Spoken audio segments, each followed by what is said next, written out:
set up for science, a game that I was very upset that I had to mail the prototype out.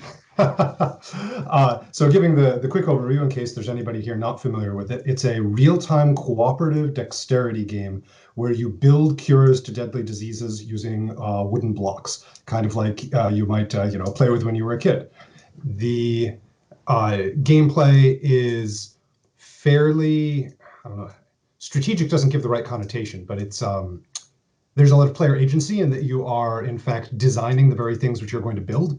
You're not just being handed a picture and say, okay, replicate this picture. You are instead trying to lay down cards to meet constraints on different diseases. And then once you've designed a cure, then you build whatever it is you've pictured. That lets you then earn master cure tiles, which you puzzle together in sort of a layout puzzle to try and come up with a universal vaccine for all these diseases and win in 15 minutes. All right, since you know so much about the game and you're well more well spoken than me. That was a terrible sentence and phrase. I will try to do my best to describe it as well. You're matching sequences in order to stack towers of blocks like you did when you were like 10 years old in a frustratingly complicated pattern that ends up confounding you by the end of it. And you find out that you've gone 3 minutes over the designated time and you've horribly lost. One of the things we talked about when you first presented For Science, it really is a hard game to talk to people about, which is one of the reasons we did gameplay of it on the channel. It doesn't come across as interesting as it is until you sit down and start playing with it. I think one of those core elements that we talked about when we talked about the game design process was the fact that you're building the sequences that you're then solving the problems for. Yes, And now that I've experienced the game and had a chance to kind of frustrate myself, I'd love to hear about that design process. What went into figuring out that kind of problem and how you found a solution to it in the game? That was the original core motivation for the game, actually, was all the Dex games I've played were all like, here, do this fairly rigorously well-defined thing. Now, keep in mind, this was a long time ago. I started work on For Science in, I believe, 2010 or 2011. Okay. It's been a long road. More on that later. So there are many. There's some options out there for which that is less true. Like there's one I'm blanking on the name, but like a construction themed dexterity game. Mm-hmm. Not cooperative, but it has a little bit more. It has some more dynamism, and do a couple of others. But so figuring out how to make a challenge where you were both designing things and then having to build them and forcing the players to design things which weren't trivially easy was literally the very first problem I tackled. So I came up with this idea of like, okay, so I built some interesting block structures. I'm like, all right, now how could I represent this in a sort of piecemeal format for the players? And kind of sat there and sketched out, okay, all right, like maybe I could divide this up into different sections, and then you can be, okay, you have to connect these, but you can't connect these. Actual like pictures which you needed to put together could have worked, but you get sort of limited variation, and you might end up with totally impossible like Escher structures. Sure. So instead, I went for just a more logical representation, basic sort of a graph mathematically, where it's just you show where there are connected edges and where there aren't connected edges. The first iteration failed because I was using just random pieces of blocks which I was scrounging from around my house, some of which were regularly shaped, others of which were sort of like, maybe it would be something like this. And this is kind of a rectangle Yeah. if it's like this, but if it's like this, it's not a rectangle. It also looks delicious, just for the record. Oh yeah, I made lemon squares for the first time ever. Family recipe. So Oh, we have dogs barking. yeah, right. Sorry, apologies for that. I have 3 Great Pyrenees that live at the house I've moved to. So I should not have held up food. So I had all these block pieces, some of which were like, I think the most obscurely shaped ones were prop ammo packs for a semi-live action paranoia game I was running. And they were, but they were interestingly colored and interestingly shaped, so I wanted to try it out. And my first round of testing was, this core concept is solid, but the blocks absolutely have to be easy to work with individually, because blocks which by themselves are incredibly hard to balance and have irregular facets, stacking additional things on top of them just doesn't work well.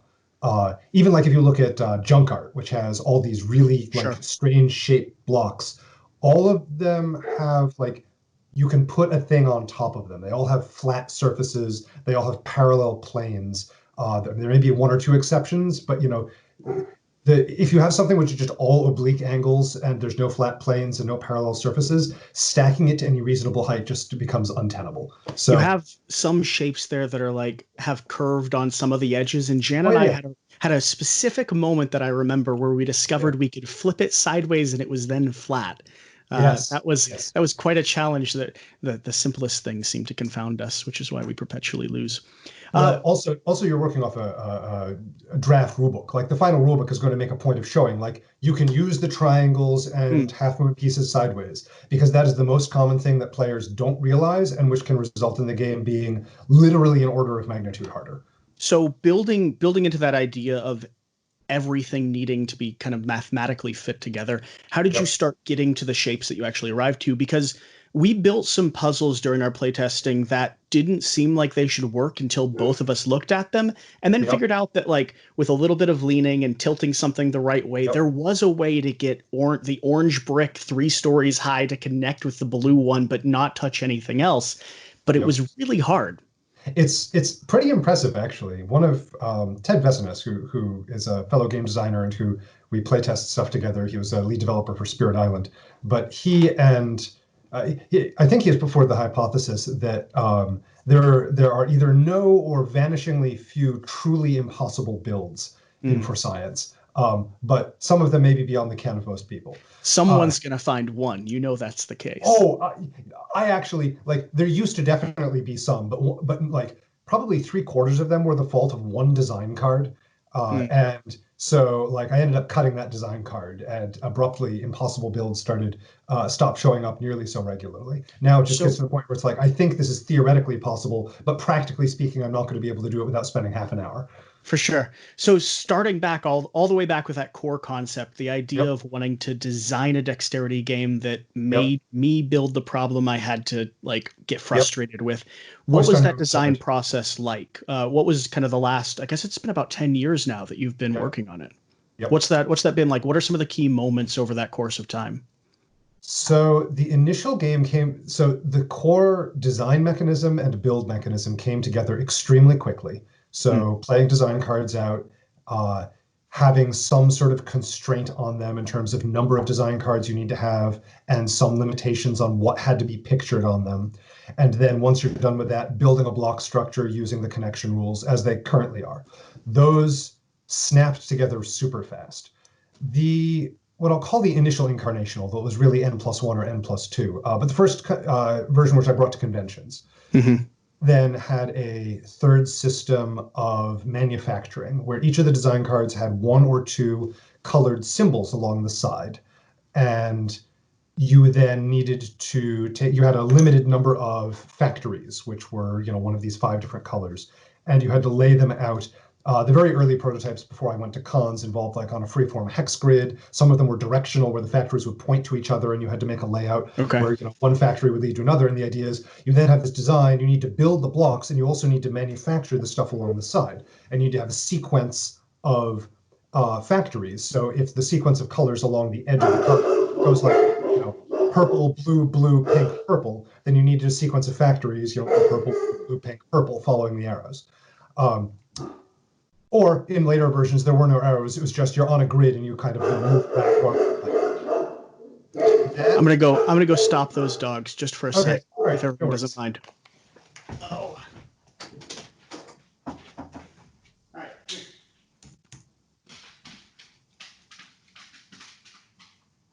While we're waiting for him to get back, I see there's a question. I'll grab for in For Science, which of the blocks represents bleach or disinfectants as a cure? I am back in a perpetual mess, so sorry to That's all right. You've gotten back quickly enough that I everyone. was unable to answer a question first. Oh. So the individual blocks do not represent specific compounds. I considered going that far, but if at some point I had to abstract out, and getting back to your original thought, which was like, how did I decide what blocks to use? Starting off, I assumed that the wooden blocks, those components, would be the core limiting factor in physical production of the game.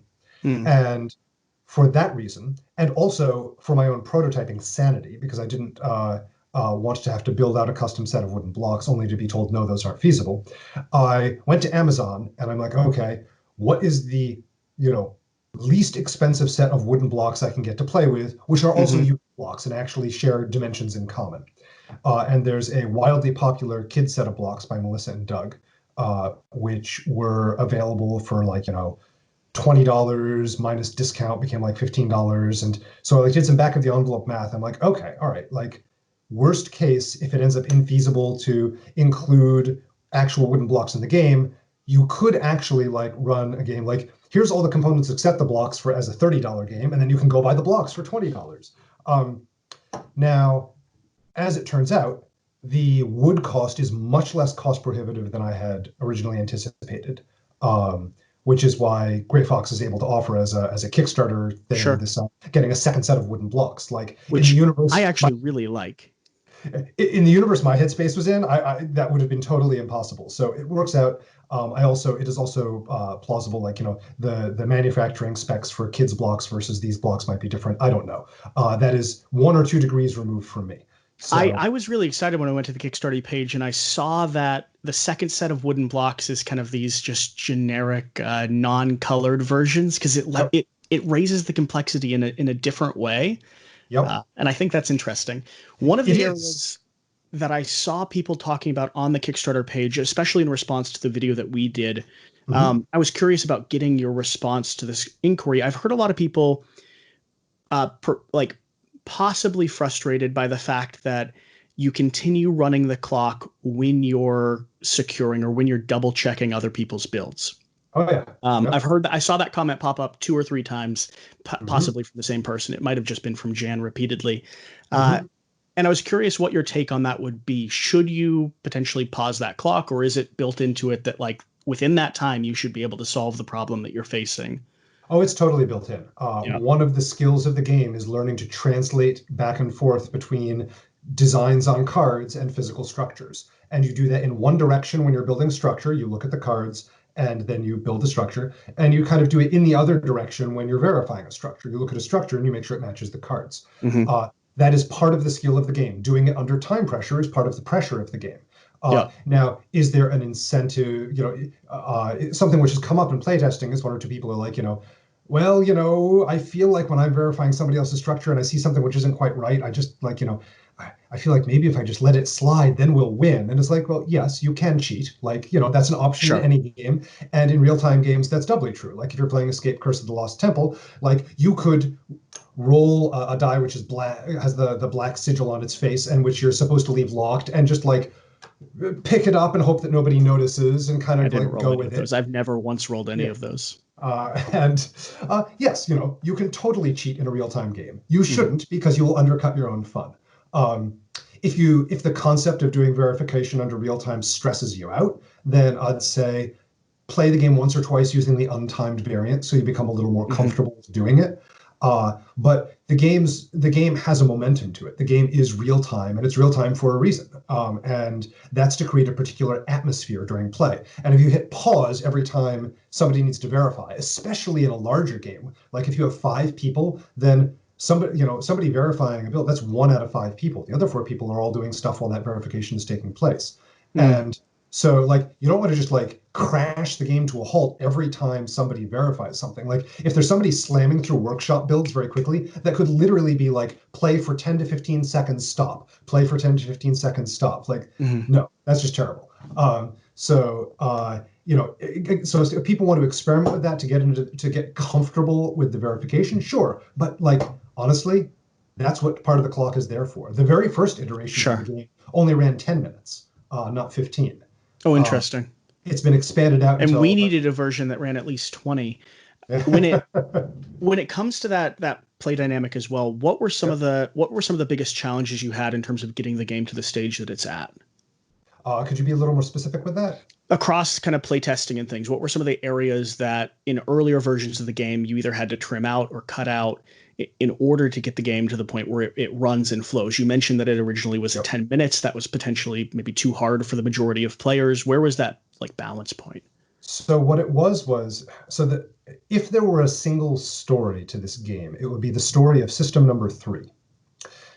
I've said that the design and the build worked very early on, and then there was this manufacturing piece. That was the third system, and the game needed a third system right off the bat for two reasons. One is that not all of the design cards are equally challenging to build. There's some which are just easier than others. Let me see, like, I got some prototype cards here. These colors are not going to match the ones you see in the Kickstarter because I painted my own blocks before I knew what color scheme Gray Fox was going to be using.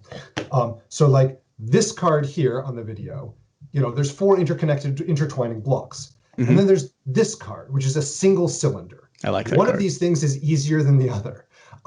And so the game needed some way to account for that so that players don't just blitz through the design deck looking for the easiest cards. Now, there's a lot of different solutions to that problem. One is to make blitzing through the design deck painful, and different iterations of the game have done that in different ways. But the other is, like in the earlier versions, this was much easier to manufacture. The hard card was easier to manufacture than the easy card.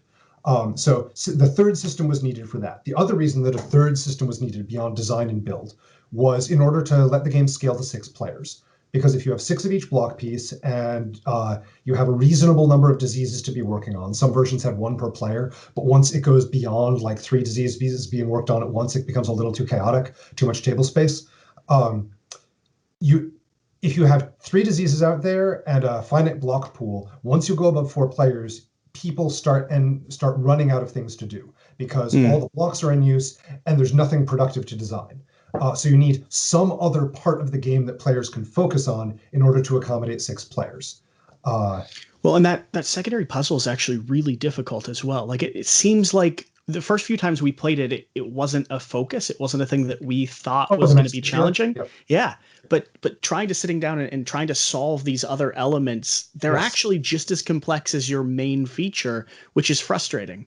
It is. I am immensely pleased with how the Master Cure system has turned out because it is. So one of the many troubles with system number 3, the early iterations in manufacturing, the problem was that it didn't demand enough attention. It was a puzzle, but it was something which you usually could either it was trivial to solve or it was impossible. And the band where it was interesting and where spending time on it would be rewarding in terms of winning the game was extremely narrow, far too narrow. So the fact that if you spend time, you can get a better, you can earn more insight in for science by designing and building more cures, or you can do it by messing around with the master cure. And time spent on that it's not like, oh, spend 30 seconds, get all the points you ever could. It's okay. If you spend 15 seconds, you'll be able to get the easy points. If you spend a minute, you'll be able to get a lot of the medium hard. And if you in 5 or 6 player games, it's not unusual to have at least one person focusing full time on the master cure starting about 4 or 5 minutes in, because it's just like, no, people you can are just optimize tossing them pieces saying, put it together, you need to win the game. And they're like, okay, incremental. And they're like, wait a second, okay, call a quick team meeting. Okay, I need to break this all apart because I see a way which I can make it just much better. Pull it back together again. Okay, abruptly score jumps by 5 and we win. It's you can do amazing things. Now, one of the elements, I think there's 2 main things I want to focus on, and then I'll start bridging into some of the questions people had put up in the comment because I don't want to make people wait too long to get there. First off, when we talked, when I came up and visited a few months back, you mentioned that in Spirit Island you designed a game around not having someone be the director of everyone else playing, right? There's so much going on that you can't. What's that? Ooh, you just cut out. What's that min-max term called where you're controlling other players? Some people call it alphaing, others quarterbacking. Yeah. So part of Spirit Island's design was solving that type of problem. And I saw the same element, even though they're completely different games. I saw the same element here in science, in For Science. Yeah. The dynamic of making sure that you weren't able to control what any other player was really doing when it comes to the game state. Yeah. Was that on your mind in terms of development, or it was attention to? It was, insofar as it's something which should be on the mind of anybody who's designing a co-op. But given the real-time nature, I figured it would mostly take care of itself, and that is mostly true. I have heard from exactly one group where somebody apparently managed to alpha regardless of the time pressure. And so I created a one role, which, if if anybody else manages to replicate this astounding feat, Okay. then I believe it ended up being a stretch goal, but I believe it has been unlocked. It's the A32 semi-sentient synthesis unit. And it has a higher than average hand size and a very good workshop, but it cannot communicate using words. So it can make noises, so it can do the R2D2 thing. Sure. But so if somebody's really trying to alpha and getting in your way, give them that role. That's actually really fascinating, though. I hadn't seen that role pop up. That'd be frustrating for someone that wants to alpha to have to play with, but it'd be an interesting challenge. The other thing you can do. Nope. The other thing you can do, honestly, is like in a 2 or 3 player game, somebody trying to direct you what to do could be frustrating. But there's actually in 5 or 6 player games, having somebody just just being a director, just doing management, and like, no, don't do that, because they're going to be working on 2 diseases really soon, and that's going to suck up all the blocks. Especially here, look, there's going to be like, out of the 2 of them, they're going to use all the cylinders. So don't go planning to be doing that in 2 minutes. Like, you can actually end up with systemic efficiency for somebody just running coordination.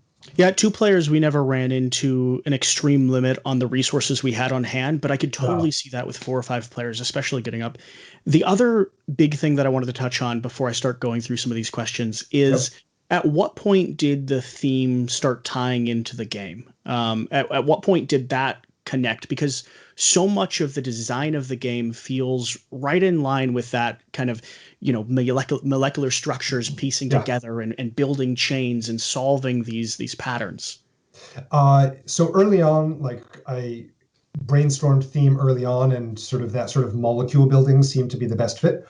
So I went in that direction. I did a sort of sanity check on that partway through, because my initial concept had been to pitch this to Z-Man as like Pandemic, the lab, because like, hey, this is what's happening in Pandemic, in all of those research centers. But then Pandemic in the lab came out like 2 years into my development of this, so I'm like, oh well, there goes that idea.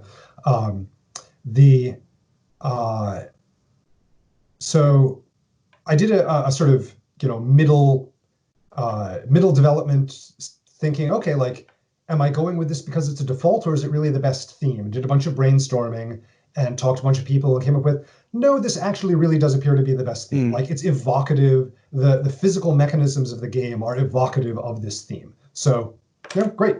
Got it on the first try. Nice. That's convenient. But it also, I think that's part of the reason why the design feels so integrated into the theme, is that it was there from kind of the very beginning. I'd love to hear, to whatever degree you're able to, a discussion about, I know it was named differently before the kind of Kickstarter launched. I even saw some media creators had posted with the old name. In ours, in fact, I did an edit where I don't actually say the name at the very start of the video. Instead, you just see nice B-roll of the cover, because we'd used Science or Die to start, but then it had transitioned to For Science through the process of developing that media. What was the decision on the name there? So originally, I just referred to it as the lab, which was nicely generic. Eventually, I wanted to. It then got the working title Response Lab Alpha, because I'm like, okay, Alpha, that kind of implies unfinishedness. Then we went to brainstorm actual names. We brainstormed a whole bunch, and some, there were a variety. And Science or Die seemed like, okay, all right, that has punch. Like, it grabs people's attention. It uses science as a verb, which is sort of a thing which happens a little more, stand back. Not stand back and go to do science. That's still using as a noun. But, I'm going to science is sort of something which is entering pop nomenclature sometimes. So it's like, okay, great. Let's go with that. And it also conveyed well. I've said several times that if the title Panic Lab hadn't already been used, that I might have gone with that. But there's already a game called that, or something very close to it. And recently enough that I didn't want to duplicate it. And it gave that sense of like urgency, because that's one of the things about the game. Like, there's this sense of you're on the clock, you're urgent, there's only so much time. And either in a larger game, it's like there's lots of chaos because lots of people doing all sorts of different things. Or in a smaller game, you have 5 different things you really want to deal with, but you can only deal with one at a time. So that seemed good. And then an actual pandemic happened. And I'm like, around January, I'm like, okay, reach out to Grey Fox. I'm like, if this name proves impolitic, why don't we start thinking of other names? They're like, yeah, that's a good idea. So we ended up doing brainstorming, and they reached out sort of online for people to brainstorm. I don't actually know or remember who came up with For Science as whether it was part of the public brainstorming or it was something they came up with. But once I saw it, I'm like, oh yeah, that's great, that's fantastic, especially with sort of the way that the cover art is done. Yeah. So I love what they've done with the design of the game, because all I'd seen at your apartment was some of their like rough prototypes and like a few blocks going together. And I genuinely didn't entirely understand what you were talking about until I sat down and played it. And it was fantastic. Like, it's such a cool game. Again, I was upset that I had to send the prototype off. Jan genuinely was going to add the prototype to his like board game shelf as like part.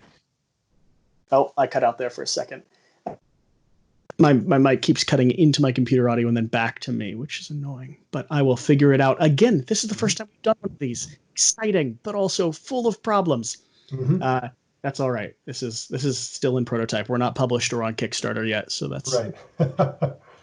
As far as fan questions, let's go ahead and start going through some of these. I'll try to organize them in For Science to start with, and then more general game design, and then we'll go towards kind of Spirit Island and your thoughts around that. Sounds great. Starting with the most important question of them all from Sky Tile. He said, please ask him if you will be my friend. He would very much like that. I am happy to have many, many, many friends. That would be great. I'm a parent, though, so don't expect to drop by and visit anytime soon. Okay, great. But officially established as Sky Tile's friend. I'm glad we bridged that gap. He was really concerned about it. He's been nervous for me to pose the question. So okay, all right, no, it's all good. I don't do like Weird Al Yankovic has his fan club is close personal friends of Al. Like I should do that. That'd be fun. I like that. Let's see here. So one of the first questions I see here, is there a particular takeaway you learned from designing For Science that you think will be especially helpful in refining your future designs? And this is from Iron Eye.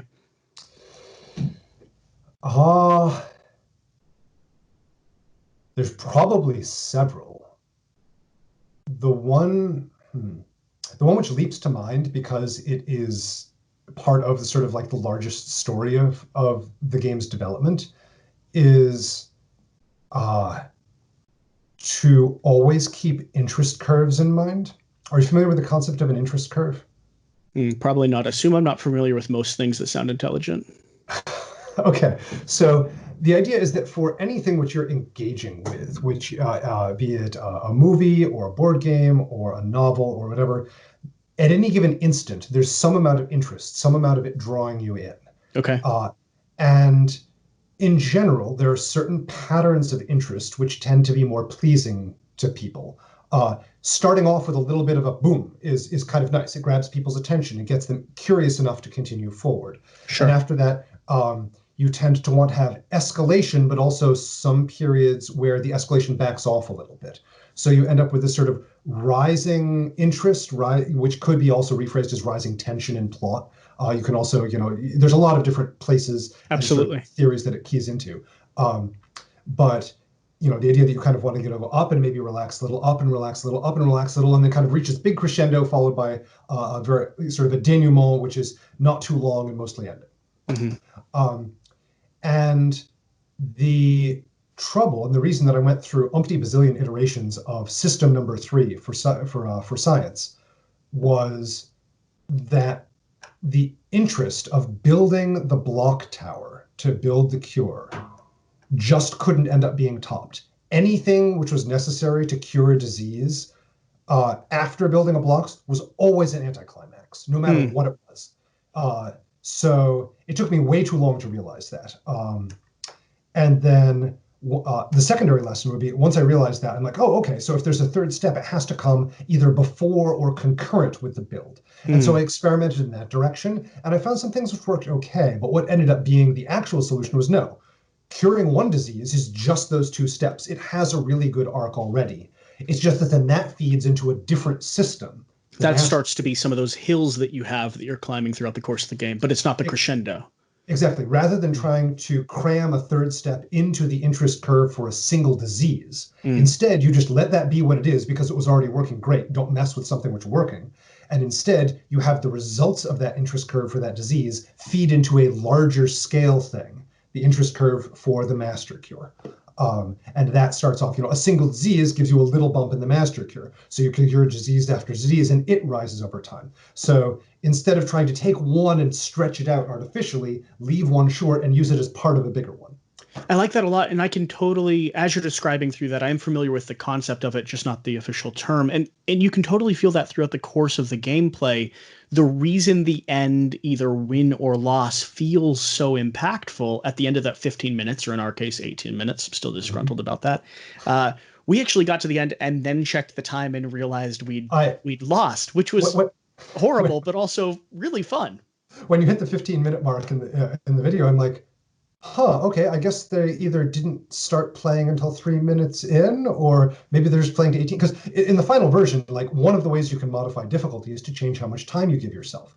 And that's one of the sort of the sanctioned difficulty variants, because you actually end up with a very different feeling game if you play it 8 minutes long versus playing it for 20 minutes long. 15 is a nice sweet middle spot. Like, it's like, okay, this has enough for a good arc.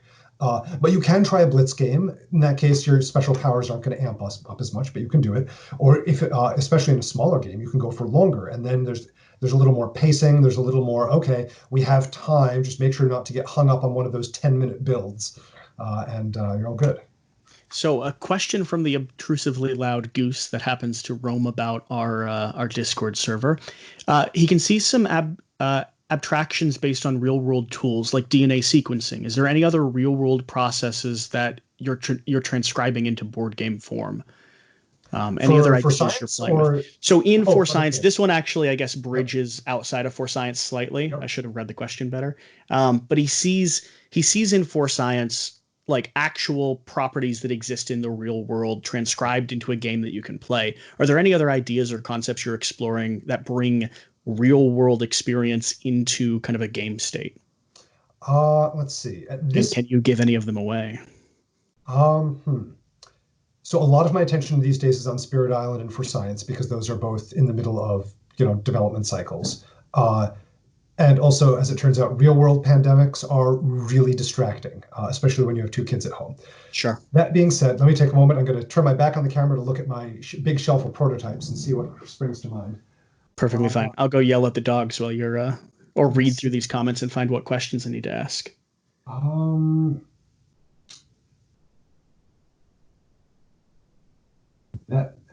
There's one of them. The problem is all the ones I can think of are ones I don't necessarily want to talk about, like, because it's like, this is what the truism in board game design is, like, don't hide your designs, because like nobody's going to steal them, and if they do, people won't buy them. I tend to err on the side all of yours. They're really good. I tend to err on the side of being conservative, only because it takes me so long to get through designs due to the constraints of my life that it's entirely plausible I could mention something, another designer could hear it, think, oh, that's interesting, forget that they ever heard it. A year and a half down the road, go, oh, think of it as completely their own idea. Goodness knows I've done that. And then noodle around with it for a year or two, pitch it, and have it be published before I ever start working on it. Yeah, before yours is fully developed. I know. So the ideas which I have already put in some work on, I tend to be a little more closed-mouthed about. If I haven't put work on it, then I'm like, sure, whatever. Like, if somebody else scoops me, that's great. It's another game. It's like somebody else made a cool game using a neat idea that I may have also had. But then I get to see how it turns out without me having to put in all the work, which is great. It means you actually get to play it. Exactly. Let's see, other things. There was a prototype recently I was messing around with. Is this sufficiently vague? It's a collaboration I'm doing with another designer. And I was talking to some friends about history and archaeology. There is at least one game I've done where I had to do like literature surveys. There's two prototypes I have where it's not hewing to a real world thing, but to a literary genre, where it's a particular, so it's not trying to be true to fact, it's trying to be true to fiction. Interesting. That is, what else? There's that one. So while you're hunting, Successful Geek left a comment that I find kind of interesting. He said the game is secretly training for improved multitasking. Are you an advocate of multitasking, or is is that because the interesting thing about multitasking as a core, which you even described in the gameplay experience, multitasking isn't usually the most effective way to approach a problem, actually piecing it out and solving a thing one at a time. But Labyrinth Games and Puzzles up in Washington, D.C. does a lot of stuff in classrooms around the district. That's one of their biggest projects, is actually bringing board games into an educational environment. And I don't know if you've explored the concept that this actually teaches, sort of like most dexterity games to some degree, but teaches patience and purposefulness and like zeroing in on a problem, and actually would be a great problem-solving tool for groups that are trying to figure out how to collaborate together. Because you're not only building, but then also solving and failing. Yes. Yeah, I'd say more than multitasking, it definitely trains up communication. If you play with the same group multiple times, then you start learning, like, oh, these are the sorts of things that people kind of want to know about. Like these are the useful communications. These are things we can elide over. So there's that. It does teach you that trying to pay attention. It also, I guess, it teaches useful lessons about multitasking. It teaches you if you try and pay attention to too many things at once, then you're not going to be able to pay attention to any of them. The way that we as humans do multitask is we context switch very rapidly. And if that's done well, ideally what you do is there's this one thing and you focus on it. And while you're focused on it, everything else kind of fades away and you like get it done and you aren't distracted by other stuff. And you just have this tiny little awareness in the back of your head. Don't spend too long on this because you need to go work on something else. And then you finish up here and then you go work on that other thing, and you're able to give each thing like sort of dedicated focus, come out, dedicated focus, come out. And so multitasking is really about fast context switching and doing so in a way which is effective instead of flailing. And it definitely helps you practice with that. No question. So I see 2 or 3 more questions here for Force Science, and then we'll get to some of the game design ones. Again, that noisy kind of obtrusive goose that happens to waddle around our Discord server says, you spoke of complexities in determining unfeasible structures. Was there some type of matrix developed to determine the structural integrity from the very onset? No, the initial design cards were all made by I built interesting structures and then broke them down into cards. So actually the other way. Yeah, absolutely. And in fact, I've occasionally run into trouble when I design cards purely on paper and then start playing with them. It is a little too easy to design things which look interesting on paper, but end up not actually working so well in practice. Okay. I have Professional Hooter, and I haven't fully read this question, so we'll see where it goes. I have super shaky hands, so he doesn't think he'll be able to properly play this. But he's definitely going to have fun watching people play it on YouTube. Is there, for anyone that does have dexterity problems or way that you approach, I know the blocks are fairly well sized, but you do have to stack them up in a tower. Have you thought around kind of that element of the game? Is there ways to mediate for that? If you're playing with 2 or more players, or especially 3 or more players, you can play the entire game without ever touching a block. And we talked about that. Yeah, and there's roles which support that. There's the quality assurance one who does lots of verifying. And if you're doing all the verifying at the table, especially in a big game, you may not have time to build. If you and you're helping your team, you're doing great things. You can design, you can do master cure. Not being able to mess around with the blocks is much harder in a 2-player game and just flatly doesn't work in a 1-player game. One thing you could do is say all blocks may touch the table. So build it across a flat surface instead of having to stack it up. Exactly. So you're still solving the same sequences, but you don't necessarily have to deal with maybe an element that just physically wouldn't be possible. There was actually a role for a while which had that as a role power, where you could have one block scaling with yellow, one additional block could touch the table. The problem was that most of the time, 1 or 2 blocks wasn't really relevant, and being able to do it for large numbers of blocks just made the dexterity an order of magnitude easier. And in this case, that's what's warranted. So I have some familiarity with how it changes things. I have a friend who I can't remember what the name of it is, but it's sort of, it's like tremors. Sure. And the more he focuses, the worse they get. So for this, that would totally, just say, okay, all right, when I'm doing builds, I can put them flat on the table, because for me, that's as challenging as a regular build is for somebody else. Mm-hmm. Yep, that totally makes sense. So a few more Roughly. design questions. No, Yeah, I think absolutely. that's an interesting answer. So Skytile, how many games do you currently have in a phase where you've started playtesting with other people? What's your current development on? So that depends And on can I play them? it depends on where you draw the cutoff. For example, there's a game called Insane Alchemy, which I first developed, I think, in 2007. Playtested it heavily around 2008 to 2009. I backburnered it, brought it out again briefly around 2012. Haven't touched it. Like, I may have brought it to a con once since then, but I Hmm. know I'm going to get back to it someday, because people who played it back 12 years ago keep bugging me about it and saying, when are you Hmm. going to do that game? So I haven't worked on it anytime recently, but it's definitely something I'm going to work on. Does that count? There's another game I've had where I have prototyped the initial concept with other people, the core, like, it's not action selection, but it's a simultaneous sort of action selection resource division mechanism. It's one of the core driving ways you do things in the game. I've prototyped that with other players, but not the full game. Hmm. I didn't Because even prototype that one of the concept. things that people may not reference is part of your game design process is actually breaking down larger concepts into Yes, bite-sized pieces that you can then develop and figure out how they operate, and then putting them back into a structure. That's exactly. something we had in the longer conversation we talked about. Yeah, yeah. Go into that a little bit because I found that element of our conversation, it really stuck with me.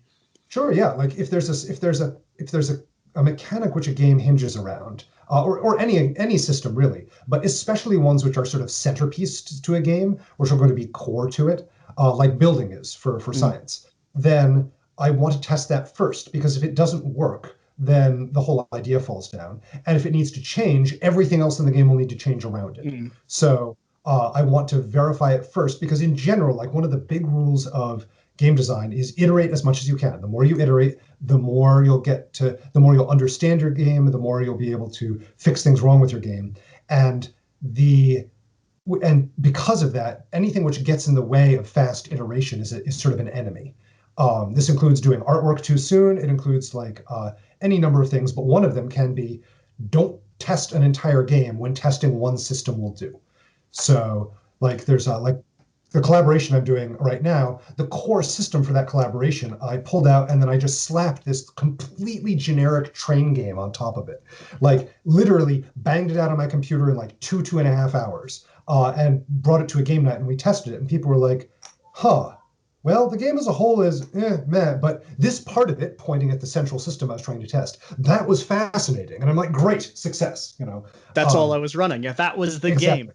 The Yeah. rest was just a test harness for it. And one of the interesting things I can speak towards when it comes to your prototyping or comes to your game design process, the early versions of like Spirit Island and even the early Mhm, versions of Force Science that were well developed by the point I actually got to see them were mhm. still, rough and just enough to get them functioning and get them on the table and let people see them. Like, you didn't spend an immaculate amount on the correct artwork first or any of those like upgraded components, things that I think possibly get in the way of just the core game Yes. design itself.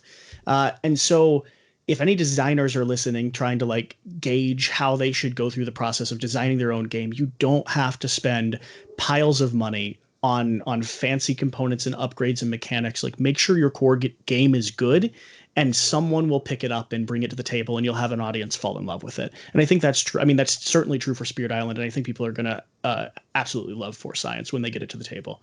Another question here from Nifldav. I'm not sure what it is. Nifldav. What is the next game or expansion likely to be? Anything on the horizon that you're willing to shout about? I don't know. I have too many things too far. Like, Spirit Island and For Science were my most advanced games when I had kids. And Mm, so I focused all my efforts on them. And as a result, my pipeline is on the dry side. I have started replenishing it since Spirit Island first came out a few years ago. But then Jagged Earth happened, and mm, For Science continued, and so sort of having two successful games, in process is great, but it also means I've had less time. I have gone through one, two. I've probably play tested or personal play tested or run partial concept tests on around a dozen, probably like 12 to 15 different games since I finished with Spirit Island in 2015, handed off files to Greater Than Games. But are any of them pitchable right now? Yeah, like it really depends on where things go with certain projects. Like if I get things and where publishers go in terms of like, I'm interested and sure, let's go with this versus I'm interested, but please do a few more iterations and come back to me. Sure. The first could mean something fast tracks and comes out very soon. But like honestly, the real answer is it's probably too soon to tell. And the next thing you'll see from me, like odds are pretty good that it's going to be an expansion for either Spirit Island or for Science. In the two lines that you're already kind of building off of. Exactly. Interesting. Well, we will be following along, and I'm sure Quackalope will be covering whatever you have coming down the line. So far, I'm a big fan of you. Successful Geek. As a designer, how often do you get to play just for fun and not try to break down the systems and see how they could be improved or whether or not you could redo them? Or my own games, you mean? Nope. So you can kind of look at that. It's one of my criteria for when I log plays on Board Game Geek, and I don't log play tests for my own games. For other players' games, I will, but for my own designs, I don't log play tests because it would kind of clutter up all my logs. And so I only log plays of Spirit Island, which I do mostly for fun. There might be a playtest element sort of buried in there a little bit, but mostly I'm just having a good time with my friends. And the answer is before a game comes out, sometimes, but not super often. And the earlier stage a game is, the less often it happens because, you're sitting down and playing a game for fun when it's half broken doesn't really work. But there is a relief which happens with handing off files to a publisher. It's like, oh, great. Like, I cannot make decisions anymore. It is done. I will often then pause on playing it until it comes out, because if I'm playing with the prototype materials, part of my brain doesn't get that message. And so half my brain is like, ooh, we could just tweak this thing. And the other half is like, no, we can't do that anymore. Like Spirit Island, after I handed it off to Greater Than Games, I took a bit of a hiatus from it. But then when it came out, it became my most played game of the following year. I think I played it like 50 times for fun in the following year or something. Maybe not that many, but now, outside of your own titles, are there any games you find yourself coming back to kind of to that degree? And do you ever have a similar problem in terms of sitting down to play a brand new game and analyzing or breaking it down or thinking like, oh, this isn't my design, but if they tweaked it here or there, it might be better. And you don't have to say any names, but looking at games with the designer brain is something which is an intrinsic part of playing games, and it's part of the fun of playing games too. Honestly, I have occasionally thought about like starting up a big list of like a geek list on BGG, saying like, hey, here are games I've played and what I've learned from each of them, because like virtually any game I play, I'll learn something about game design from, even if it's just like, oh, that's a neat mechanic, or, oh, when these two things exist in the same game, this is how they work together. This is the dynamic between the two. Don't use this font in your rulebook. Like there's many possible lessons to be learned. That's a good lesson to be learned. Now, something, for instance, like For Science, when you started developing that game, now this is going to be a question coming from Mugato. Mm-hmm. He's wondering, did you play other games in that line or in that genre to try to both learn lessons, but also see what was already out in the market, what was in the field before you start developing your own? Yes and no. I do try and I try and play lots of games just so I can stay abreast of the market, stay abreast of the field. Since I started developing For Science, when I hear about a dexterity game, I will tend to go try it just to see like what the comparison is, because people will invariably be like, oh, it's a dexterity game. How does it compare to junk art? How does it compare to the problem is I always forget the names. I'm terrible at names as well. The one where you're sliding the random things down the list. How does it compare to that balancing things on the pirate ship game? How does it compare to the Men at Work, construction site game? How does it compare to all of these things? And that way I can go, oh yeah, so it's, it may be a little bit like it in this way. And usually thus far the answer has been it's not really the same. They're both dexterity games. That's about it. Now, another.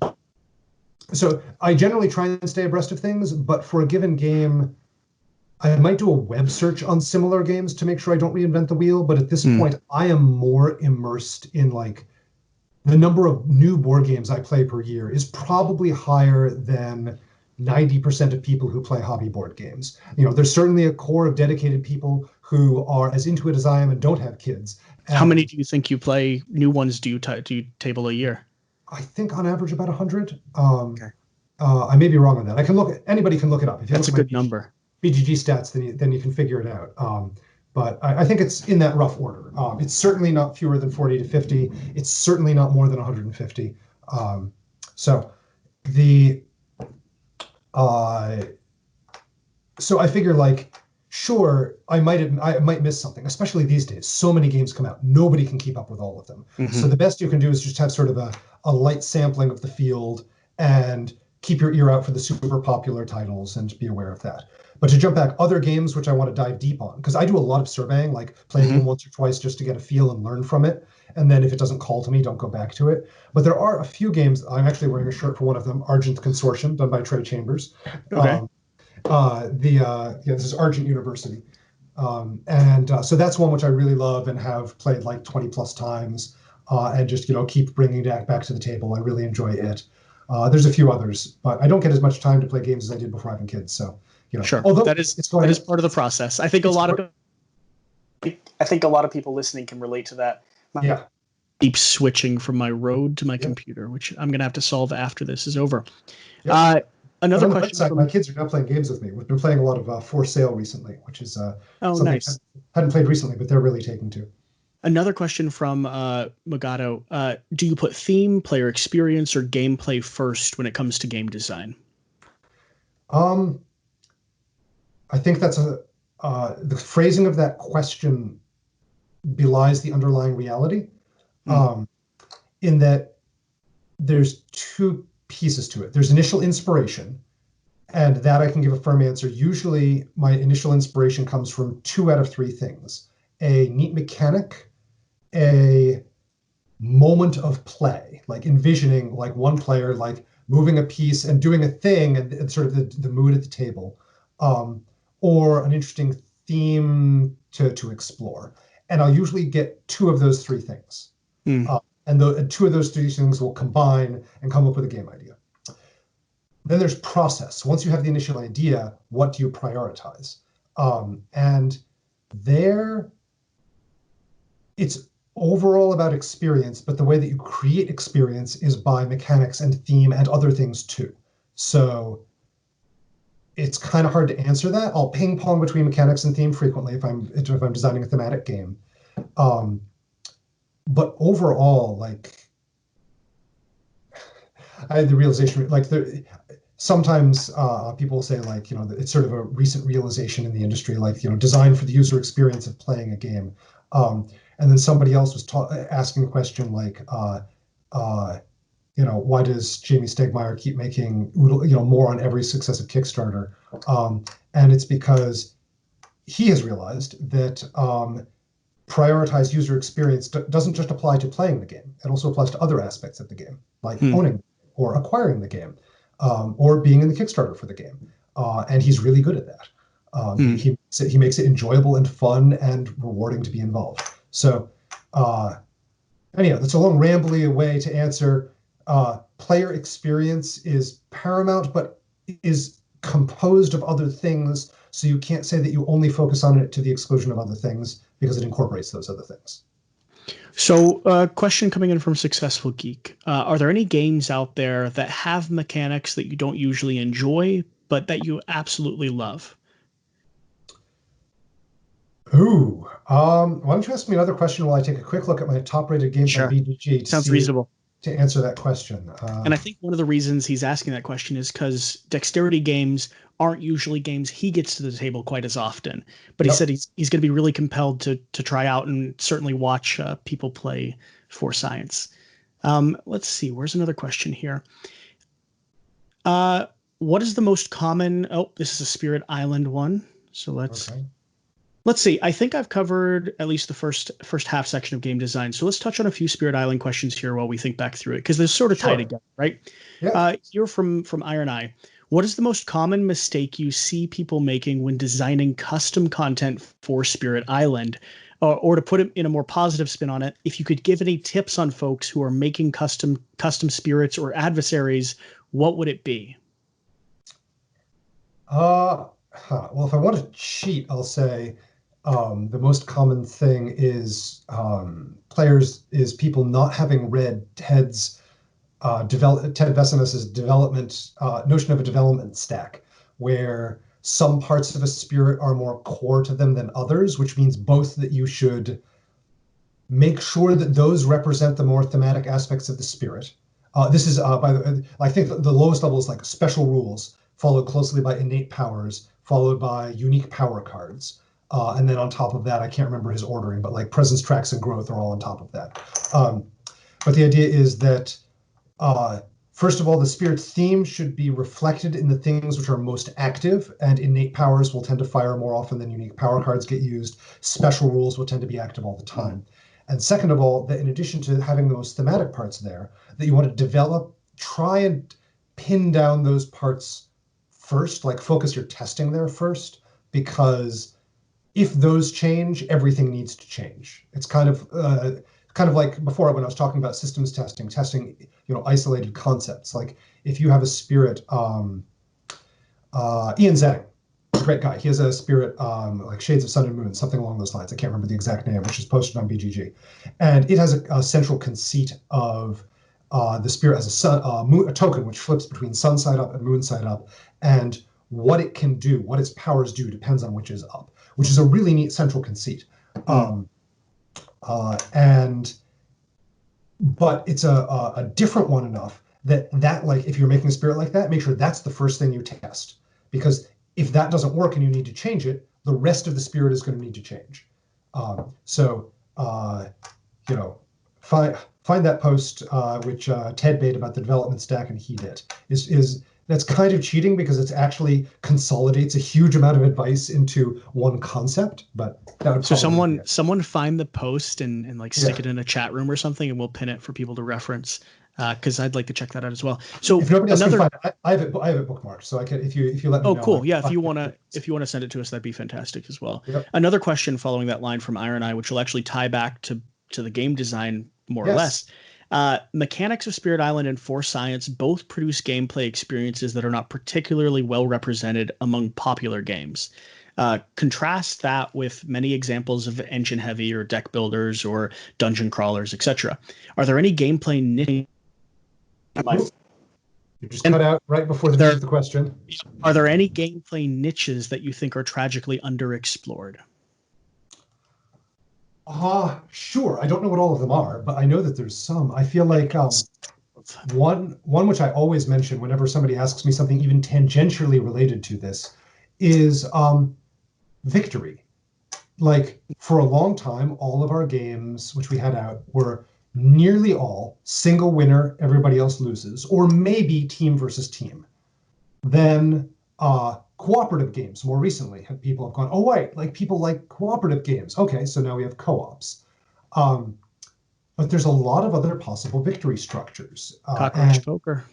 Yeah, you can have one person lose and everybody else win. You can have games where, and I'd love to see more games like this, because like if you're talking about modeling real world systems, like in the real world, usually you end up with entities competing, collaborating, whatever, interacting in environments which are not purely zero sum, where whether one person or one entity wins is not a function, like it's not required that everybody else lose for one to win. But there may be competition over scarce resources or other things. So it may be that there's indirect when entity X wins, entity Y tends to lose, but it's not required. So you could have games where it's like, oh, okay, each player can win or lose individually, or games with dynamically formed teams, or games. Reminds me of sort of the vagabonding route where there is a alternative win condition where you can join with the lowest level. I've never seen it utilized, but it is a unique approach to changing the victory condition for a game that can be run away with. Yeah. Yeah, and that was something which that is one of the things I really enjoy about Root is that the so playing around with like different victory conditions is one of them. Other underserved niches. I mean, I'd like to see more games which deal with colonialism in a critical perspective. I am sad that there are so few. It is an area in which I would like Spirit Island to be noted as perhaps, not groundbreaking. There are others before it, but trailblazing, and that there were not many others before it. But I would like there to be many other more recent ones which have their own takes and ways of saying things. And some insight I have, again, from a previous conversation that we had around Spirit Island, which is something that I've seen echoed in the community, is because you're playing with spirits, you're not taking control of, remind me the population base. The Dahan? Yeah, the Dahan. But you have expressed interest in figuring out a way to actually make them a functioning part of that experience, right? Like that's something that's compelling to you, whether it's in Spirit Island itself or in a different type of game. Utilizing them as sort of a core player agency is something that you're looking at. Oh, absolutely. I just need to make sure to go out and find out if this is something which the people that who might see themselves as represented by the Dahan are okay with, and if so, what they would want out of it.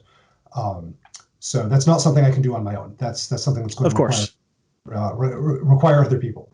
But it is an element that you'd like to see explored more, and you'd like to see sort of, and I think we're seeing in a lot of different areas of media, those parts of kind of cultural conversations are coming into play a lot heavier now. So I'd like to see more diversity in game design, both in terms of like who the people are, but also who's represented and what types of things are represented. It doesn't need to all be trading in the Mediterranean, or if it is, you can zero in on specific things and make games which may have less common themes.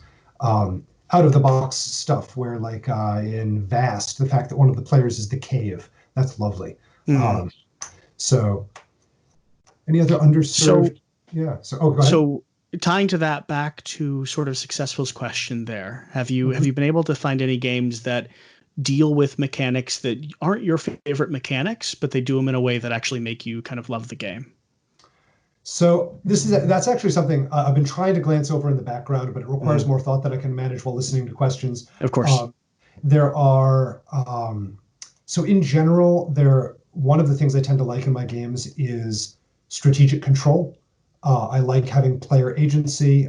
Here's actually a good one. I like having a certain amount of player agency, which means that I don't tend to enjoy as much games which are, I call them see what happens games, with the penultimate example being like Candyland or Chutes and Ladders, where like you don't have decisions. You're just literally running the thing and seeing what happens. And there is joy to that. It's just that I've played enough of those games that I have exhausted my joy at most of those games. But every now and then there's an exception. For example, Hex from Smirk and Dagger Games is a take that, see what happens game. And those are neither of those is usually in my wheelhouse. But Hex manages to be this particular flavor of, I don't know, slightly madcap chaos. Now, admittedly, I do play with variants. Like, it's a game where you have you're basically hurling hexes at each other and deflecting them at other people. And I've taken out like a third of these simple deflect left, deflect right, deflect across cards in favor of the slightly weirder ones. There's still some of the basic ones, but a lower ratio. And instead of just get dealt a hand of 5 cards and play, I do a draft. So you know a little bit of what's out there, which, gets me my little dose of strategic control. But after that, honestly, it's like, I'm going to throw this at you, and I have no idea what's going to happen. Oh, look, you split it in 2 and threw it back at me. Well, there we go then. So there's one. That's cool. I'll have to check out all these games that you're listing. I need someone to collect them in a sheet so I can go through and actually dig into, because there's like well over half of them I haven't even heard of, let alone played. Which is great because it gives me insight into things that maybe I should not only bring to the channel down the road. I'm also super fond of Twister, I'll say, but that's not something which most board gamers go for, despite the fact it's a dexterity game, just a very big one. I have been trying to talk Jan to bring Twister to the channel for ages now. We'll get him one day. Maybe I will do a Twister game with you. Absolutely. Sounds good. Next, I want to take me on as a guest. Next convention we have Yep. UI and Jan are going to be doing like a whole rundown of Twister. That sounds like something that has to happen. A question from the collector.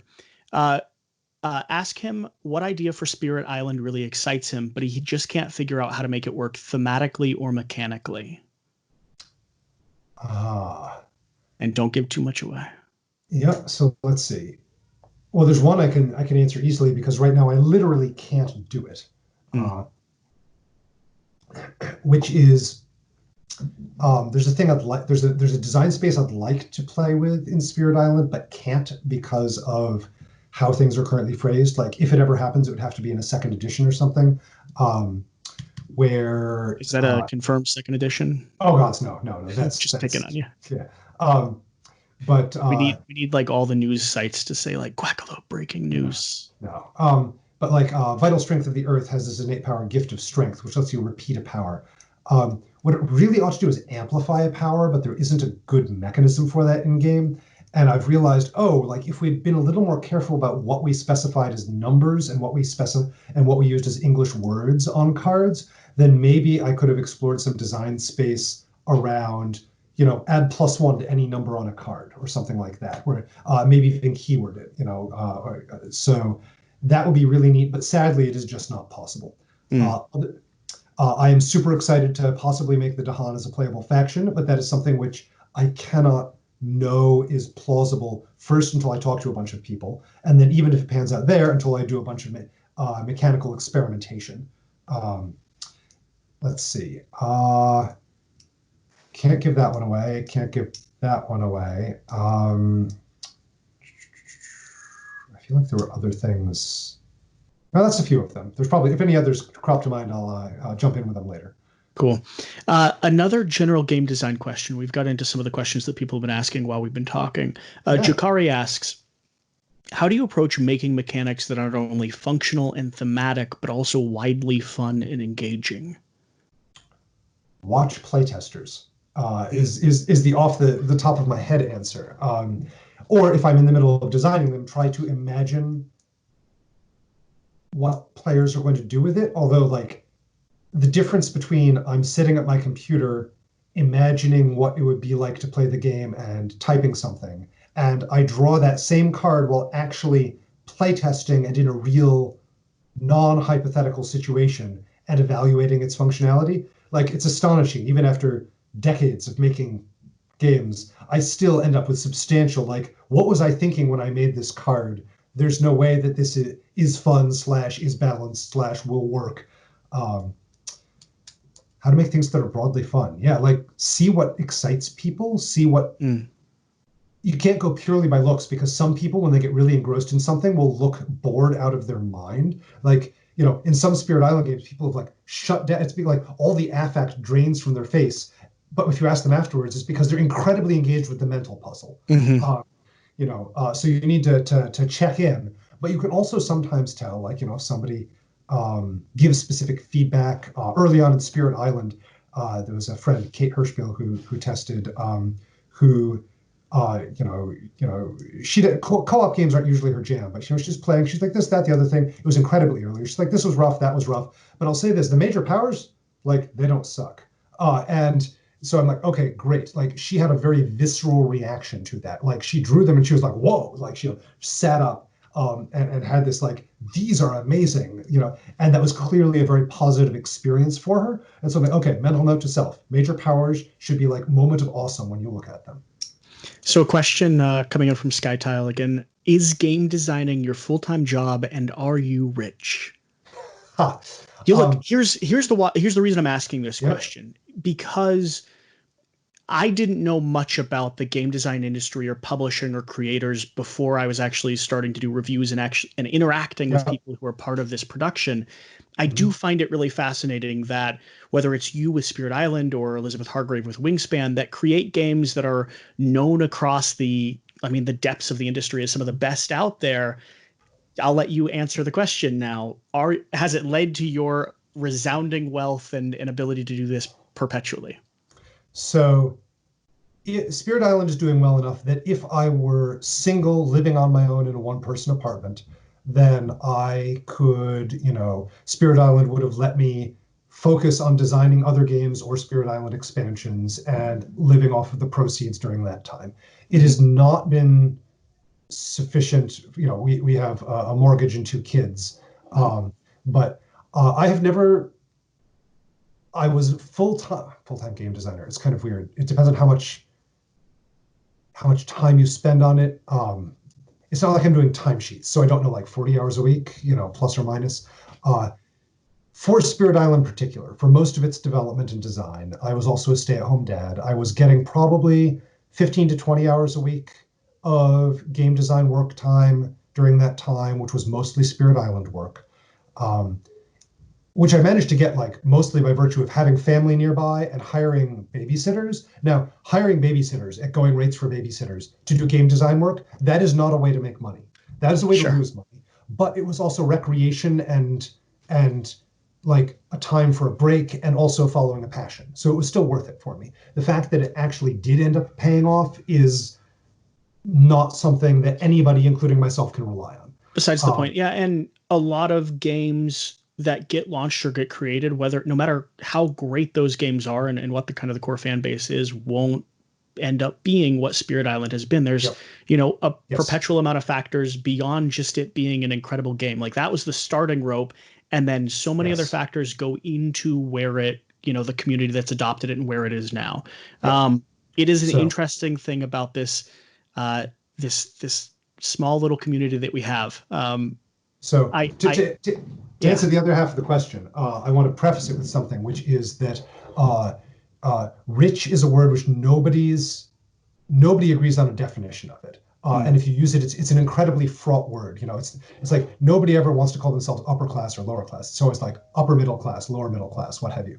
I am trying to buck this trend. So I will say, yes, we're rich. We're not ultra rich. We don't have a yacht. We don't have a second home. But we have a mortgage and we own our home, and that's in the Boston area. My wife and I both worked in tech. And that is why I say, okay, yes, we are reasonably well off financially. I'm not rich because of Spirit Island. I'm rich because my wife worked at Google and I worked in the tech industry. And while we were doing so, we were thrifty and saved a bunch of our money rather than, spending it all on vacations or something. And so we were able to, bootstrap our way up. This is the second house we've had. So it's a little bit nicer than our previous house and so forth and so on.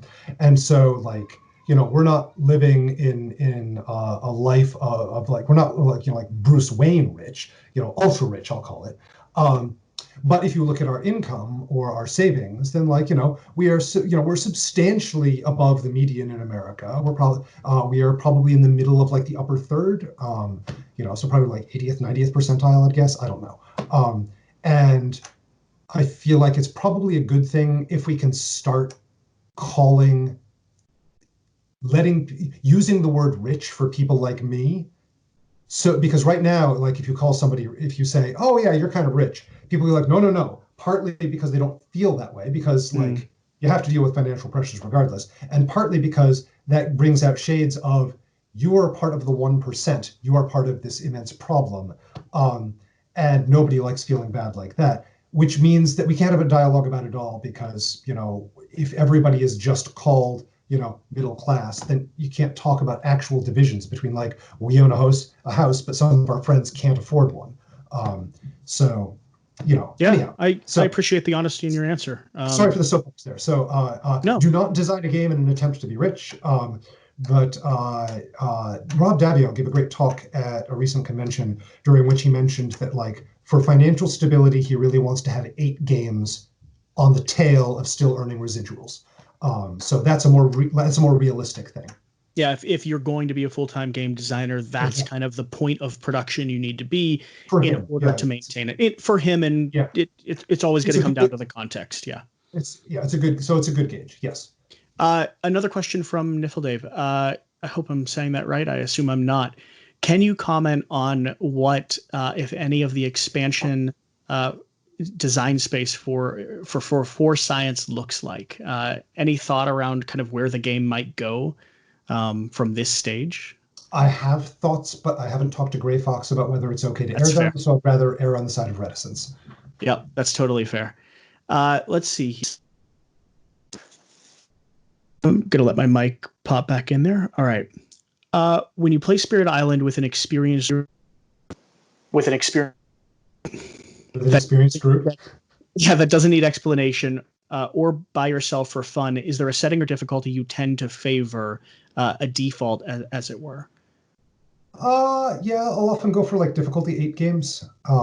Difficulty 6 to 7 if I'm in the mood for something more relaxing, but with some tension.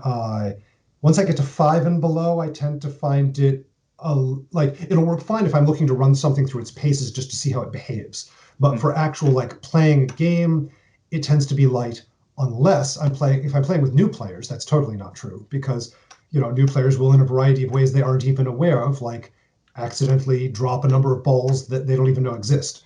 And so what I'll tend to do there is I'll be like, oh, okay, all right, so let's play on like difficulty 2 or maybe 1. And then I will focus on helping them keep their boards clear and let my own board go to hell. Because that provides a nice challenge for me. And then everybody gets to go, whoa, look at that big problem there, and go and jump in on it, without them having feeling like it's their fault or something, which it's not. Like, they're learning the game, and I've thrown them in over their heads by playing it on non-zero difficulty. So I own that decision, and I help them out, and then we come back to clean up the mess in my backyard.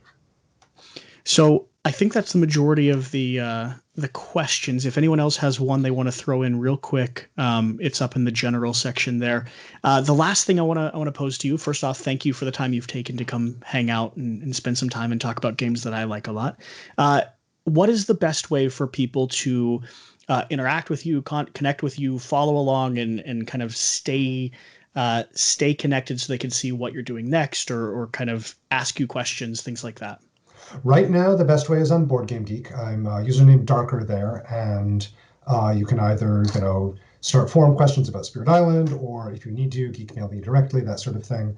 I am present on Reddit and very occasionally the Greater Than Games forums, but just not as much. BGG is sort of my primary board gaming home online.